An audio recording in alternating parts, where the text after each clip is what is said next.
Vous connaissez probablement un grand nombre de peines différentes, de la détention à la prison.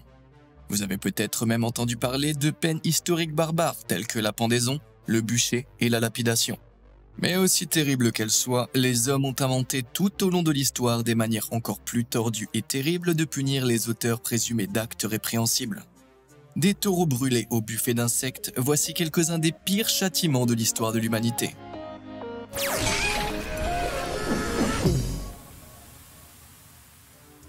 Le sac de Rome.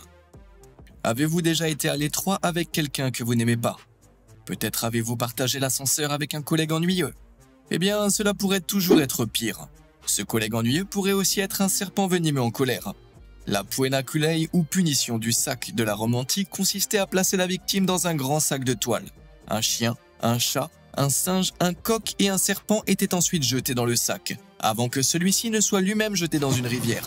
L'idée du poena culei était qu'au fur et à mesure que le sac se remplissait d'eau, les animaux effrayés et agressifs qui s'y trouvaient se déchiraient les uns les autres, et la malheureuse victime coincée au milieu en morceaux.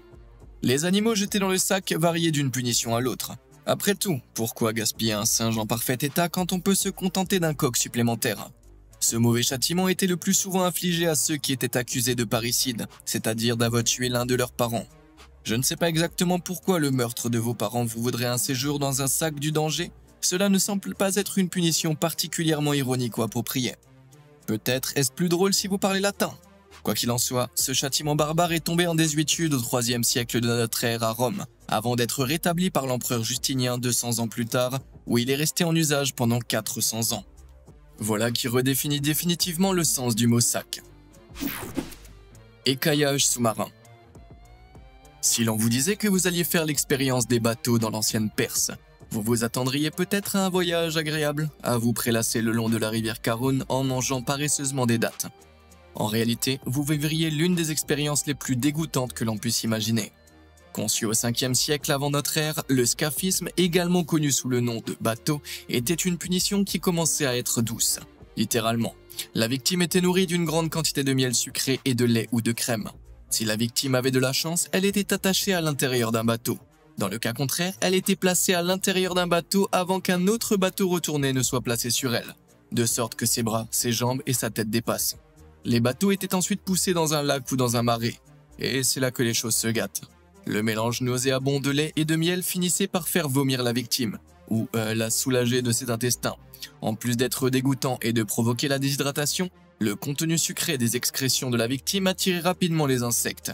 Au cours des jours suivants, la victime mourait lentement de faim tandis que son corps était dévoré à l'intérieur du bateau par les mouches, les asticots et tous les autres créatures de marée que vous pouvez imaginer. Si vous aviez fait quelque chose de vraiment mal, votre bateau était ramené à la terre pour qu'on vous nourrisse de force avec du lait et du miel afin de prolonger ce processus encore plus longtemps. Plutarque, un essayiste grec, a rapporté un cas où un soldat perse a tué un noble et a survécu à 17 jours de scaphisme avant de succomber à sa punition. Et moi qui pensais qu'une heure de retenue après l'école était une peine cruelle, hein? Rats. Tout au long de l'histoire de l'humanité, partout où les gens se sont rassemblés en grand nombre, les rats ont suivi.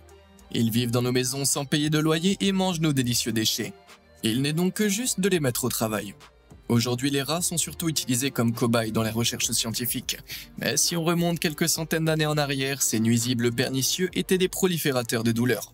Au XVIIe siècle, les Hollandais plaçaient un rat sur l'abdomen d'un prisonnier avant de le recouvrir d'une marmite ou d'une demi-cage. La marmite était alors chauffée, et le rat, désireux de s'échapper, commençait à creuser la peau du prisonnier. Mais bien sûr, ce n'est pas la seule façon dont nous, les humains, avons utilisé les rats pour nous faire du mal. De tous les endroits horribles où l'on pouvait se retrouver dans l'Angleterre médiévale, la Tour de Londres devait être le pire. Cette prison tristement célèbre utilisait un donjon spécial pour les rats, qui, je suis désolé de le dire, n'était pas destiné à l'emprisonnement des rats criminels. Les eaux de la Tamise toutes proches montaient souvent avec la pluie et entraînaient les rats de la ville dans le cachot, où ils effrayaient et même grignotaient les prisonniers enchaînés. À la même époque, en Allemagne, les rats étaient affamés puis placés dans une cage qui était ensuite attachée autour du cou de la victime. Je suis sûr que vous pouvez imaginer ce que les rats affamés et à l'étroit ont fait ensuite. Ouais. Être mangé vivant par des rats et être mangé vivant par des insectes, quelle est, selon vous, la pire des punitions? Pour les rats, cliquez sur le bouton s'abonner et pour les insectes, cliquez sur le bouton j'aime. C'est terminé? C'est parfait, alors quelle est notre horreur suivante? Quelle goutte d'eau? Laissons de côté les blessures physiques pour parler de torture psychologique. Et non, je ne parle pas de regarder un épisode moderne des Simpsons. La torture chinoise par l'eau est une forme de punition et d'interrogatoire qui consiste à immobiliser les bras et les jambes d'une personne avant de placer un seau d'eau rempli d'eau au-dessus de sa tête. Le fond du seau est percé d'un tout petit trou de la taille d'une piqûre d'épingle qui fait goutter l'eau sur la victime à intervalles réguliers. La victime est généralement placée de manière à ce que les gouttes l'atteignent sur le front, qui est, avec le bout des doigts, l'une des zones les plus sensibles du corps. Bien que cela ne semble pas si terrible au premier abord, cela peut durer des semaines. Au fur et à mesure que le processus se poursuit, il devient de plus en plus exaspérant, car la victime est incapable de penser ou de se concentrer sur autre chose que le goutte à goutte constant. Les pensées deviennent incohérentes, les autres sensations s'estompent, juste à ce qu'il ne reste plus que la sensation de martèlement. Dans certains cas, on explique à la victime que l'eau contient un poison qui détériore son esprit au fil du temps, ce qui aggrave le sentiment d'anxiété et la paranoïa. Selon toute vraisemblance, les Chinois sont injustement accusés d'être les pionniers de ce châtiment, dont l'usage a été attesté pour la première fois en Italie. À la fin du XVe siècle, Hippolyte de Marseille a écrit que ce châtiment s'inspirait de la façon dont l'eau naturelle érodait lentement les pierres au fil du temps. On pense que le mot chinois a été ajouté simplement pour donner une impression d'exotisme et de mystère, comme l'ancien équivalent de l'eau intelligente. Depuis lors, cette méthode a été utilisée dans le monde entier. De la guerre civile américaine aux inquisiteurs espagnols du XVIe siècle, qui ont également expérimenté l'abreuvement forcé en guise de punition. Au moins, ils n'avaient pas accès à l'eau gazeuse. La lumière blanche. Notre prochaine punition est connue sous le nom de torture blanche, ou parfois de terreur blanche. Alors, pour comprendre ce qu'est la terreur blanche, il faut d'abord comprendre ce qu'est l'isolement cellulaire. L'isolement cellulaire, c'est une forme de punition fréquemment utilisée de nos jours contre les prisonniers, qui consiste à les placer dans une petite cellule dépourvue de contact humain ou d'activité. Aux États-Unis, l'isolement cellulaire est utilisé pour réprimander des comportements aussi graves que des bagarres, mais aussi mineurs que le fait d'avoir des rouleaux de papier hygiénique supplémentaires dans sa cellule. La plupart des cellules d'isolement ont une taille de 6 mètres carrés, soit plus petite qu'une voiture standard. Gardez à l'esprit que cet emprisonnement peut durer des jours, des semaines, voire des mois, entraînant une détresse extrême et des dommages psychologiques. L'homme étant un animal naturellement social, son cerveau invente souvent des stimulés lorsqu'il en est privé. L'isolement prolongé est connu pour entraîner des hallucinations, de la paranoïa, de la dépression, des cauchemars, une dissociation du corps, voire des douleurs physiques et des nausées. Un détenu placé à l'isolement pendant 23 jours a déclaré un jour « Une nuit, j'ai entendu quelqu'un crier au loin, puis j'ai réalisé que c'était moi ». Bien qu'il soit difficile de l'imaginer, il existe une version encore plus extrême de l'isolement cellulaire, la terreur blanche. La victime est placée dans une pièce d'un blanc éclatant et austère. Tout dans la pièce est blanc et non réfléchissant, du lit aux toilettes, en passant par les vêtements de la victime. Les lumières vives sont placées de manière à éliminer autant d'ombre que possible et à donner à la victime l'impression d'être piégée dans un vide blanc. Même l'heure des repas ne permet pas d'échapper à la blancheur environnante, puisque les victimes sont nourries de riz blanc dans des bols blancs, qui est silencieusement glissé à travers une trappe dans la porte blanche. Ces repas ont lieu à des heures aléatoires, de sorte que la victime soit incapable de mesurer le temps qui s'est écoulé depuis son emprisonnement. Dans la chambre blanche, il est difficile de savoir si votre dernière conversation remonte à des jours ou à des semaines. Oh, et le silence est un autre aspect terrible de cette punition. Le seul moyen pour les prisonniers de communiquer avec les gardiens est de glisser une feuille de papier blanc sous leur porte. Mais même dans ce cas, les gardiens ont pour consigne de porter des chaussures à coussiner qui ne produisent aucun bruit lorsqu'ils se déplacent. Les effets de la chambre blanche sont la privation totale et écrasante de tout, sauf de son propre esprit qui se détériore rapidement. Un quart d'heure dans la chambre blanche entraînerait des sentiments de paranoïa et d'anédonie, c'est-à-dire l'incapacité de ressentir le bonheur. La torture blanche aurait été inventée par la CIA dans les années 70 pour être utilisée contre les Viet Cong. L'Iran y a encore recours aujourd'hui, et un détenu l'a expliqué en ces termes. Au bout de 3 jours, je voulais des mots. N'importe quoi, même des jurons, même des interrogatoires. Sachant que je ne peux pas passer 5 minutes sans regarder mon téléphone, je n'ose imaginer à quelle vitesse je craquerais. Avertissement de plumes sévères. Si vous avez déjà vu un vieux dessin animé, vous connaissez peut-être la pratique du goudronnage et du plumage. Cette punition d'antan consistait à enduire une victime de goudron chaud avant de la recouvrir d'un sac de plumes, la faisant ressembler à un poulet géant. Cette obscure punition a été utilisée pour la première fois au XIIe siècle par les capitaines de la marine anglaise pour punir les voleurs. Des siècles plus tard, dans les années 1760, Il a été redécouvert par les Américains coloniaux et est devenu l'une des formes préférées de la justice populaire, généralement utilisée contre des personnes qui avaient simplement offensé les sensibilités d'une communauté. Contrairement à d'autres châtiments évoqués aujourd'hui, le goudronnage et le plumage n'avaient pas pour but de mettre fin à la vie de la victime, mais plutôt de la blesser et de l'humilier. Le goudron de pin était souvent utilisé car il a un point de fusion relativement bas d'environ 54 degrés. Cela signifie que le goudron devient gluant et collant bien avant de devenir mortellement chaud, mais qu'il est encore suffisamment chaud pour provoquer des brûlures et des cloques. Ces cloques risquaient de s'infecter et de causer des problèmes plus graves par la suite. Mais elles servaient également d'indicateur visuel de votre punition longtemps après que vous vous soyez déplumé. Le marquage au fer et à la plume était souvent pratiqué dans un lieu public, avant que la victime ne soit promenée dans les rues où les spectateurs pouvaient se moquer d'elle. La déresponsabilisation, l'humiliation et la douleur étaient les objectifs ultimes de ce châtiment. Bien que cette pratique soit tombée en désuétude en tant que punition officielle imposée par l'État, il s'avère qu'il est assez difficile de mettre un terme à la justice populaire. En Amérique, on rapporte que des hommes qui refusaient de servir durant la Première Guerre mondiale ont été aspergés de goudron et de plumes en pleine rue. Ce châtiment bizarre a même fait son apparition en 2007 en Irlande, où un trafiquant de substances illicites a été attaché à un lampadaire avant d'être aspergé de goudron et de plumes par des troupes d'autodéfense. Je ferais mieux de ne pas m'attirer leur foudre, les vestes à plumes ne m'ont jamais fait bonne figure. L'éléphant ne pardonne jamais. Il faut se sentir mal pour les éléphants. Tout ce qu'ils veulent, c'est se détendre au bord d'un point d'eau avec leurs potes. Mais comme ils sont si grands et si bizarres, les humains les ont utilisés pour toutes sortes de choses. Des spectacles de cirque aux armes de guerre et même pour des exécutions. L'utilisation la plus tristement célèbre d'éléphants bourreaux remonte à l'Inde médiévale et était connue sous le nom de Gunga Rao. Si l'on considère qu'un éléphant d'Asie pèse près de 4 tonnes, soit l'équivalent de 9 pianos à queue, il n'est pas difficile de comprendre comment il peut être utilisé pour mettre fin à la vie d'une personne. Pour Gunga Rao, la victime devait placer sa tête sur un pieu en bois, tandis qu'un éléphant marchait lentement vers elle avant de l'écraser avec ses énormes pattes. Le Gunga Rao n'était pas employé de manière conservatrice. Il était la punition de choix pour tout, du vol à l'évasion fiscale. C'est peut-être la raison pour laquelle il a captivé l'imagination des voyageurs médiévaux en Inde. Bien que l'exécution à l'aide d'éléphants remonte en fait à l'époque classique, elle était pratiquée dans la Rome antique, à Carthage et en Macédoine. Après la mort d'Alexandre le Grand, le régent macédonien Pérédicas condamna des dizaines d'insurgés à être piétinés. Et si cette simple bastonnade était d'une efficacité dévastatrice, il y a eu d'autres formes plus créatives de punition des pachydermes à travers le monde. En Thaïlande, les éléphants projetaient leurs victimes comme des poupées de chiffon à l'aide de leurs puissantes trompes. Tandis qu'au Sri Lanka, ils les encornaient avec leurs menaçantes défenses. Le voyageur marocain Ibn Battuta a relaté un incident survenu à Gunga Rao, au cours duquel les éléphants portaient des instruments tranchants aux pieds et aux défenses pour faciliter l'exécution, ce qui me semble vraiment exagéré, littéralement. Le taureau d'airain.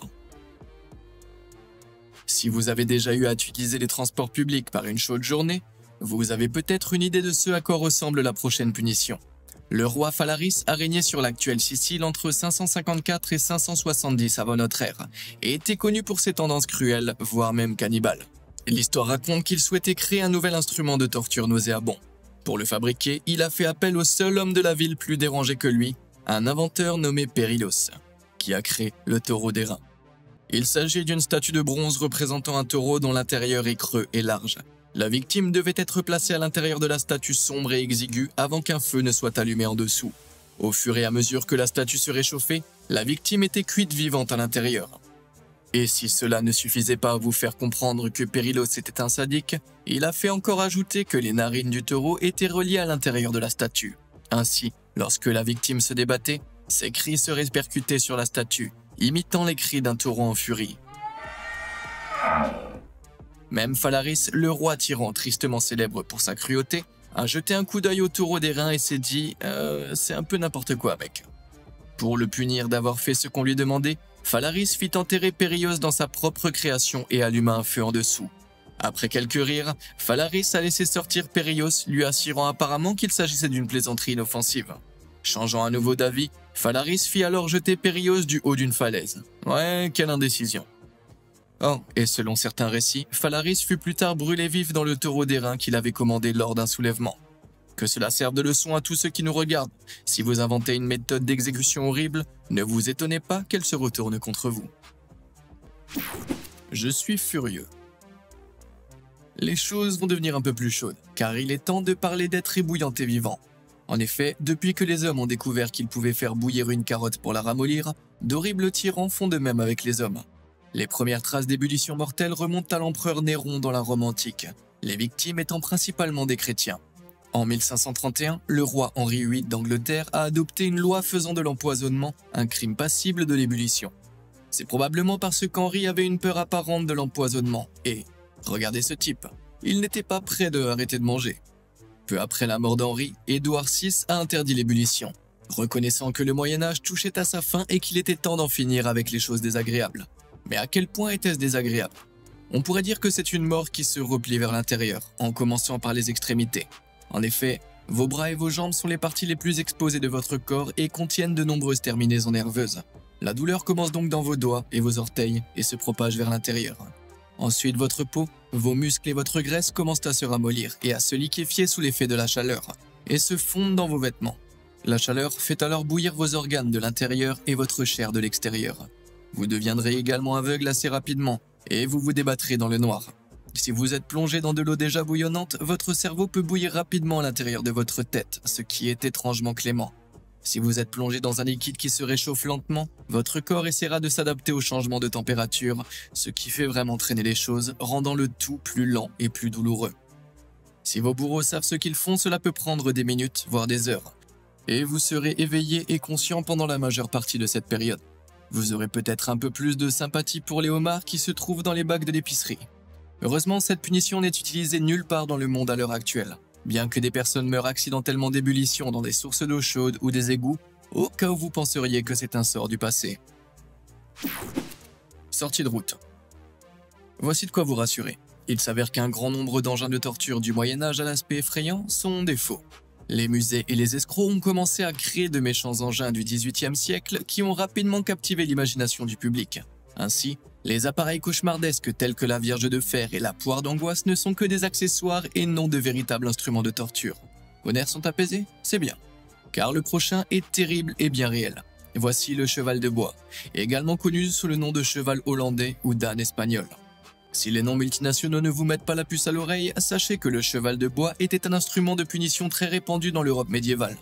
L'engin se compose d'une longue poutre en bois de forme carrée, soutenue par plusieurs pieds. L'un des coins de la poutre était placé vers le ciel et la victime malchanceuse était forcée d'enjamber la poutre. Les coins s'enfonçaient désagréablement dans l'entrejambe de la victime ainsi que sur le côté des jambes. Dans certains cas, des poids étaient appliqués à la victime pour la faire tomber encore plus bas. Les coins de la poutre en bois pouvaient être assez pointus, mais cela n'avait pas beaucoup d'importance s'ils ne l'étaient pas, car les victimes devaient monter le cheval pendant des heures, voire des jours. Bien que le cheval de bois ne soit pas mortel, il est extrêmement douloureux et restreint la circulation sanguine dans les jambes, ce qui peut paralyser la victime.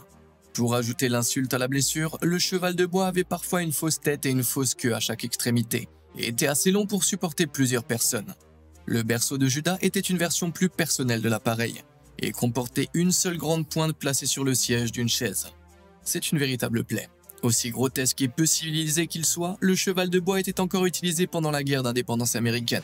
George Washington lui-même affirmait qu'il s'agissait d'un excellent moyen de soutirer des informations aux prisonniers. Eh bien, je suppose que c'est une façon de faire descendre quelqu'un de ses grands chevaux.